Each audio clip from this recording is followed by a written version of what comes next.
은혜를 사모하면서 주의 성전에 올라온 여러분들을 하나님께서 양손을 넓이 펼치셔서 환영해 주시고 안아주시고 또 위로해 주시고 치료해 주시고 은혜 베푸시기를 예수님의 이름으로 축원합니다. 할렐루야. 우리가 하나님 앞에서 살아가는 데 있어서 가장 중요한 것이 무엇일까요? 사람들은 간혹 착각합니다. 내가 좋으면 다른 사람들도 좋아할 것이다. 사람들이 좋아하면 하나님께서도 좋아하실 것이다. 그러나 아닙니다. 내가 좋다고 다른 사람들도 좋으냐 하면 아닙니다. 부모들이 아이들 옷을 사줄 때 보면은 엄마 아빠의 기준에 맞춰서 옷을 사주려고 하지요. 또한 엄마 아빠의 기준에 맞춰서 외식을 하려고도 합니다. 자, 그러면 아이들이 그걸 좋아할까요? 내가 좋다고 상대방이 좋다고 생각하면 그것은 오해고 착각일 수 있습니다. 우리 하나님에 대해서도 마찬가지입니다. 내가 좋다고, 우리가 은혜롭고 감동받는다고 하나님께서도 좋아하시느냐? 아닙니다. 다만 나만, 우리만 좋을 뿐이지요. 이스라엘 백성들이 하나님을 기쁘시게 하기 위해서 웅장한 예루살렘 성전을 짓고 아주 화려하고 웅장한 제사를 드리고 어떻게 해야 우리 하나님을 기쁘시게 할 수 있을까 궁리했지만 우리 하나님께서는 근본적으로 그것은 당신이 원하는 것이 아니라고 말씀하셨습니다. 오늘 말씀에 보면 저들은 이렇게 고민했습니다. 6절로 7절입니다. 같이 읽겠습니다. 내가 무엇을 가지고 여호와 앞에 나가며 높으신 하나님께 경배할까? 내가 번제물로 1년 된 송아지를 가지고 그 앞에 나아갈까? 여호와께서 천천의 순양이나 만만의 강물 같은 기름을 기뻐하실까? 내 허물을 위하여 내 맏아들을 내 영혼의 죄로 말미암아 내 몸에 열매를 드릴까?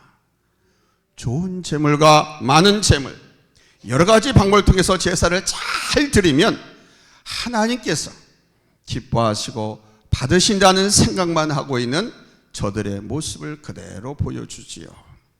그러나 우리 하나님은 그것을 원하는 것이 아니라고 말씀하셨습니다. 하나님께서 원하시는 것은 우리 본연의 모습과 마음, 그리고 하나님께서 원하시는 삶으로 드리는 예배를 원하십니다. 이사야서 66장 2절에서 이렇게 말씀하셨습니다.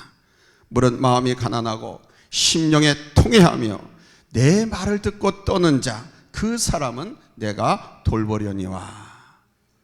하나님은 마음이 가난한 사람을 원하십니다.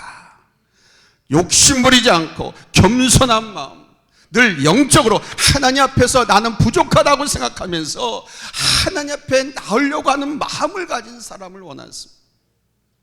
그리고 하나님은 애통하며 회개하는 마음을 원하십니다. 시편 57편 17절에 보니까 하나님께서 구하시고 기뻐하시는 제사는 상한 심령이라고 했습니다. 하나님은 마음이 상한 자를 가까이 하시고 심령에 통회하는 자를 긍휼히 여기시고 구원하시는 분이십니다. 오늘 보면 8절에 하나님께서 원하시는 것이 또 있습니다. 그게 뭡니까? 오늘 보면 8절 같이 읽겠습니다. 시작. 여호와께서 내게 구하시는 것은 오직 정의를 행하며 인자를 사랑하며 겸손하게 내 하나님과 함께 행하는 것이 아니냐. 정의와 사랑과 겸손한 자세로 하나님을 섬기는 것을 원하신다는 것입니다. 첫 번째 됐습니다. 우리 하나님은 우리가 의로운 삶을 사는 것을 원하십니다. 본문 8절 한 번 더 읽습니다. 시작. 여호와께서 내게 구하시는 것은 오직 정의를 행하며, 오직 뭘 행하며? 정의. 저는 이 말씀을 준비하면서 참 의아하다. 왜 하필이면 하나님의 백성들에게 정의를 행하는 것에 대해서 가장 먼저 말씀하셨을까? 여러분, 정의의 반대말이 뭡니까? 불의, 부정, 비리, 부패죠. 부정, 불의, 비리, 부패의 반대말은 정의입니다. 이 말과 대비해서 정의에 대해서 가장 먼저 언급하시는 것은 그만큼 이 세상이 정의와 반대되는 삶을 살고 있다는 증거입니다. 아무리 하나님의 백성들이라고 하지만 그들 안에서 정직하고 바른 삶을 사는 사람이 많지 않다는 것입니다. 그 증거가 에레미야 5장 1, 2절에 나옵니다. 다시 한번 읽겠습니다. 찾았으면 아멘 합니다. 합독합니다. 시작. 너희는 예루살렘 거리로 빨리 다니며 그 넓은 거리에서 찾아보고 알라. 너희가 만일 정의를 행하며 진리를 구하는 자를 한 사람이라도 찾으면 내가 이 성읍을 용서하리라. 그들이 여호와께서 살아계심을 두고 맹세할지라도 실상은 거짓 맹세니라. 그러니까 예루살렘을 볼 때 의로운 삶을 살고 진리를 구하며 찾는 사람이 보이지 않고 예수 이름, 하나님의 이름을 말하고 하나님께 예배한다고 할지라도 다 거짓밖에 없다라고 말씀하시는 거예요. 세상은 더합니다. 예루살렘 그런 하나님의 백성들이 사는 도시 아니었습니까? 그러나 세상은 더합니다.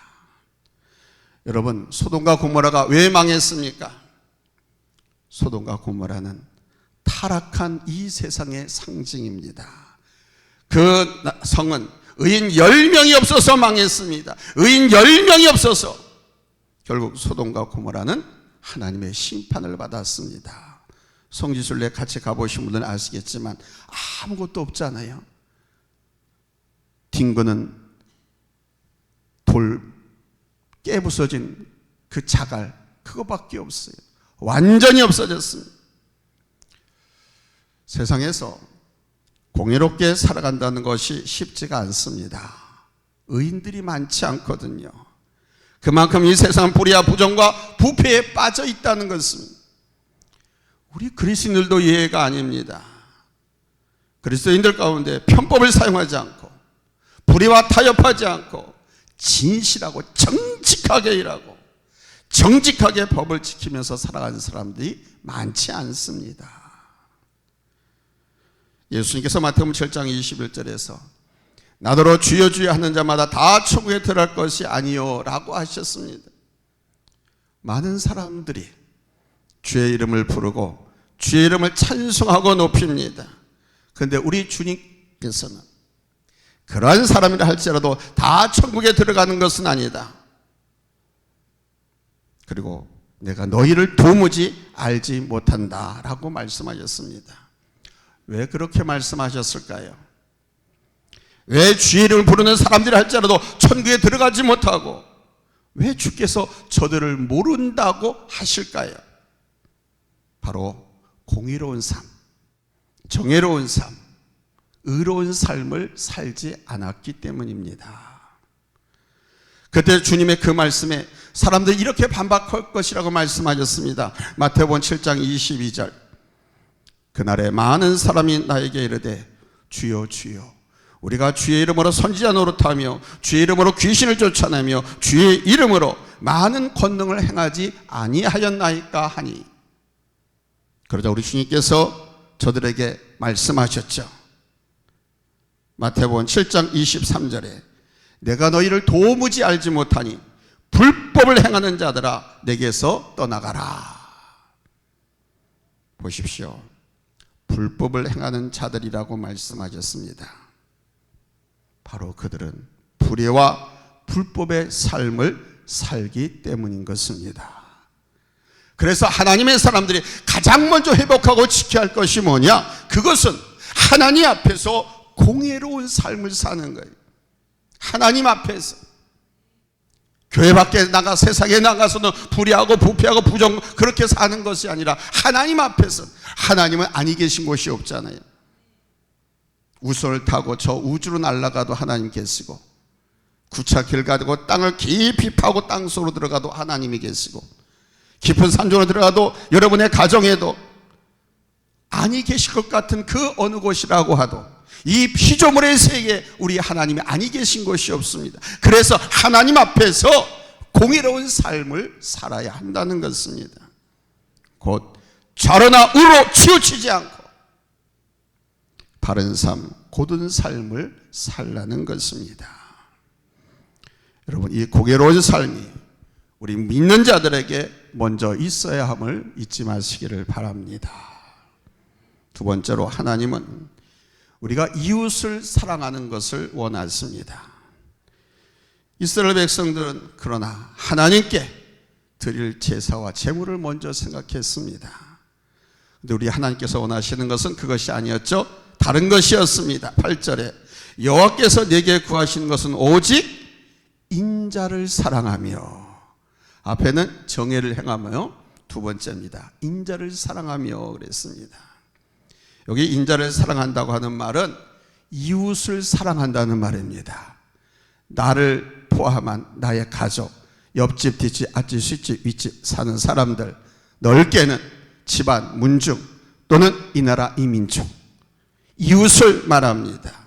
이웃과의 관계예요. 이것은 율법의 핵심입니다. 하나님께서 이스라엘 백성들에게 율법을 주신 목적은 바로 하나님을 사랑하고 내 이웃을 사랑하라는 것입니다. 예수님께서 한 율법사가 라비요, 계명 중에 어떤 계명이 가장 큰 계명입니까? 하고 물었을 때 613개 조항의 율법을 이 말씀 한마디로 정리해 버리셨습니다. 위로는 하나님을 사랑하고 아래로는 내 이웃을 내 몸과 같이 사랑하라. 하나님 사랑, 이웃 사랑, 이것이 온 율법과 선지자의 강령이라고 하셨습니다. 또한 요한일서 4장 20절에 보면은 누구든지 하나님을 사랑하노라 하고 그 형제를 미워하면 이는 거짓말하는 자니 보는 바와 그 형제를 사랑하지 아니하는 자는 보지 못하는 바 하나님을 사랑할 수 없느니라.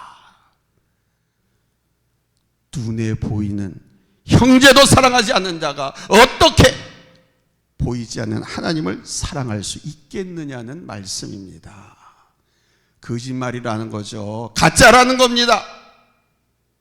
아무리 주여 주여하고 하나님 잘 믿는 처럼 아멘 아멘 해도 내 가족이나 자식이나 이웃이나 형제, 국민을 사랑하지 않는다고 하면 그건 다 가짜라는 겁니다. 우리 하나님을 믿는 성도가 하나님을 사랑한다고 하면 반드시 갖춰야 할 요소가 있습니다. 그게 뭐냐?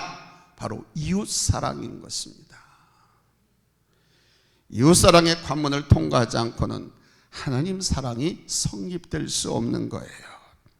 그렇다면 하나님 사랑과 이웃사랑은 따로따로 분리될 수가 없지요. 하나님을 사랑할 때 이웃을 사랑하게 되고 이웃을 사랑할 때 또한 하나님을 사랑하는 것입니다. 이웃 사랑하는 것이 하나님 사랑하는 것이라는 거예요.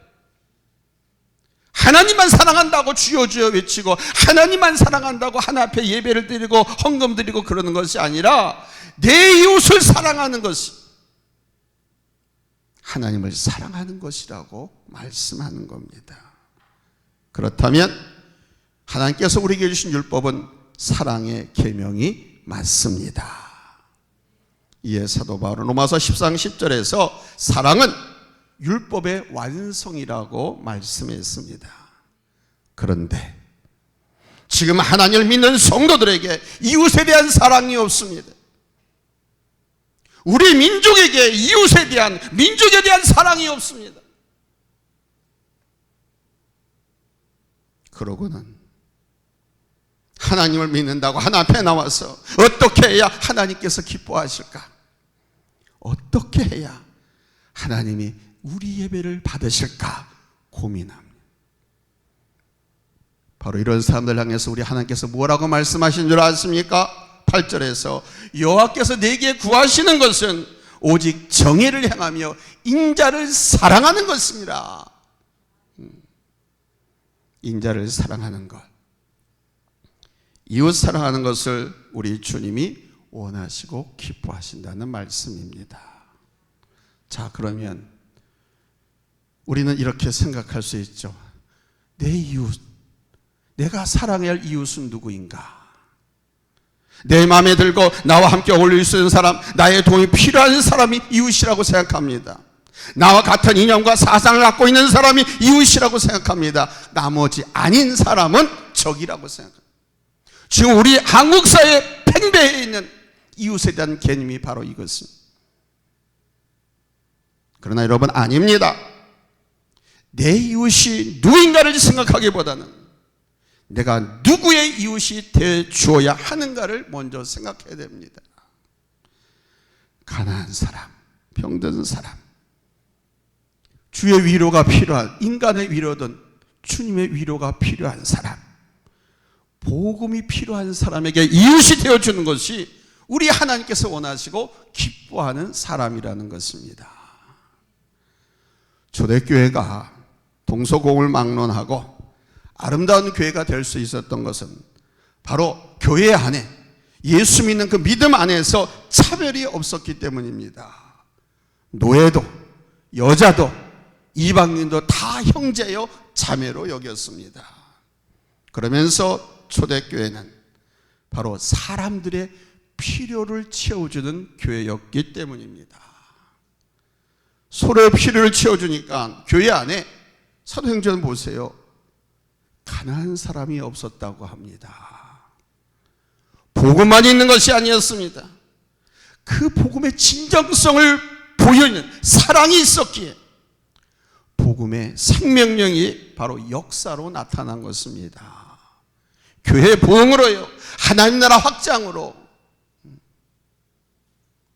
복음의 본질이 뭡니까? 사랑 아닙니까? 예수님께서 우리에게 보여주신 게 사랑 아닙니까? 십자가 달려 죽으심도 사랑 아닙니까? 그 사랑을 실질적으로 교회 안에 서로의 필요를 채워주는 모습으로 나타나니까 생명의 역사가 나타나고 교회 부흥의 역사가 나타나고 하나님 나라가 확장되는 엄청난 역사가 일어난 것입니다. 오늘 우리 하나님께서는 바로 이것을 우리에게 원하십니다. 사람들의 필요를 채워주는 교회. 한번 따라서 합시다. 사람들의 필요를 채워주는 교회. 좀 한 번 더 톤을 높여서 사람들의 필요를 채워주는 교회가 되자.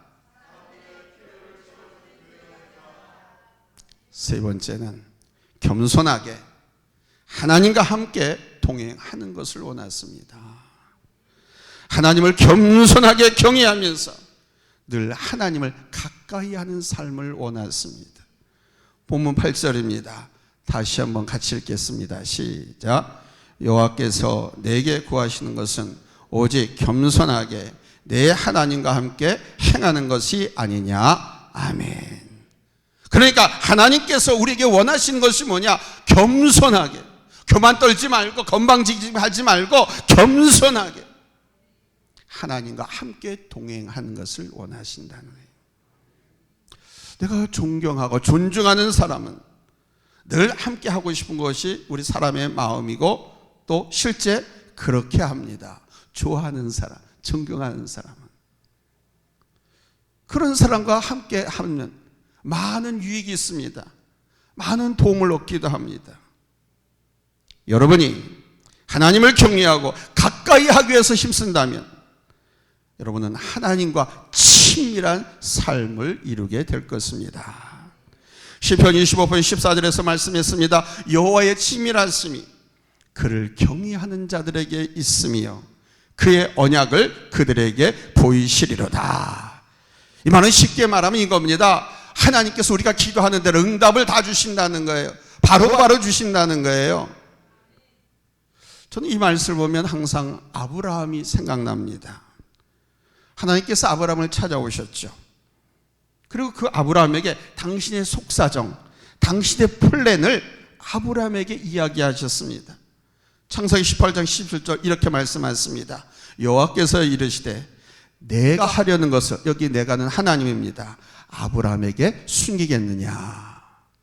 아브라함아, 내가 하려고 하는 일이 하나 있는데 그것을 내가 너에게 숨기겠느냐. 너와 관련된 일이니 너에게 다 말하고 싶다. 지금 소돔과 고모라의 부르짖음이 크고 죄악이 무거우니 내가 내려가 저들을 손 좀 봐야겠다. 이 나중에 하시는 말씀이 하나님의 계획을 아브라함에게 하신 내용이에요. 아브라함과 하나님의 친밀한 모습 생각하면 생각할수록 아름답고 부럽습니다. 하나님께서 당신의 계획을, 나를 향한, 아브라함을 향한 계획을 그에게 응답해 주시고 보여주시고 실행해 주시겠다고 말씀하면 얼마나 든든합니까? 얼마나 감사합니까? 아멘. 여러분, 이것도 은혜인 줄로 믿습니다. 아브라함이 하나님을 경외하고 하나님과 함께하는 삶을 살았기에 하나님과 친밀하며 하나님의 계획과 그 뜻을 듣고 사는 사람이 되었어요. 바로 우리 하나님은 이러한 삶을 우리에게 원하십니다. 여러분, 아브라함 같은 사람이 되시기를 예수님으로 축원합니다. 아멘. 물론 오늘 이 시대에 아브라함과 하나님과 같은 모습으로 하나님께서 우리에게 나타나서 아브라함아 아무개 장로야 하고 말씀하시고 일하시진 않으십니다. 그러나 우리가 하나님을 가까이 하고 경외할 때 당연히 기도할 수밖에 없고 말씀을 가까이 할 수밖에 없겠죠. 그렇다면 우리는 기도와 말씀으로 거룩해지고 또 하나님의 뜻을 분별하면서 살아갈 수 있게 되는 것입니다. 그때 우리는 하나님과 함께할 뿐만 아니라 하나님께서 원하시는 삶을 살게 되는 거예요. 사랑하는 성도 여러분, 여호와 하나님을 아는 것이 지혜고 명철입니다. 하나님을 알 때 세상을 바로 볼 수 있고요, 하나님을 알 때 정의롭게 살아갈 수 있고요, 나아가서 하나님을 알 때 영혼을 알고 영혼을 향해서 함께 갈 수 있습니다. 오늘 말씀을 통해서 우리는 하나님께서 우리에게 진정으로 원하시고 기뻐하시는 것이 무엇인지를 알았습니다. 아멘. 그것은 바로 정의로운 삶을 살고 이웃을 사랑하며 겸손하게 하나님과 동행하는 삶의 모습이에요. 하나님께서 오늘 우리에게 말씀하십니다. 다 같이 본문 8절을 봉독하시고 함께 기도하겠습니다. 본문 8절 찾았으면 아멘 합니다. 합독합니다. 시작. 사람아, 주께서 선한 것이 무엇임을 내게 보이셨나니 여호와께서 내게 구하시는 것은 오직 정의를 행하며 인자를 사랑하며 겸손하게 내 하나님과 함께 행하는 것이 아니냐. 아멘. 기도합니다.